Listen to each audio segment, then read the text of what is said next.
Arestado ang tatlong individual sa sinagawang drug buy bust operation ng Pototan Municipal Police Station, katuwang ang Provincial Drug Enforcement Unit Team 2 sa Barangay Malusgod, Pototan, Iloilo. Dito lamang ika-30 ng Enero taong kasalukuyan.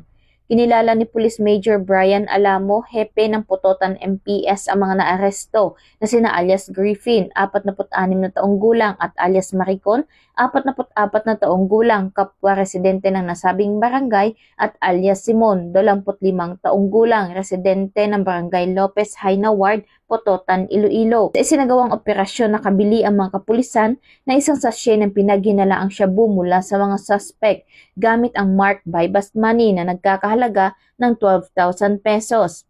Dagdag pa rito 8 plastic na sachet ng pinaghinalaang shabu kabilang ang buy bust item ang narecover mula sa kanilang pag-iingat. Nasa humigit kumulang 85 gramo ang kabuuang timbang ng nasabat na iligal na droga na may standard drug price na tinatayang 578,000 pesos. Sa kasalukuyan, ang tatlong naarestong suspect ay nasa kustudiya ng Pototan Municipal Police Station para sa tamang disposisyon at sasampahan ng kaukulang kaso sa paglabag sa Republic Act 9165 o ang Comprehensive Dangerous Drugs Act of 2002.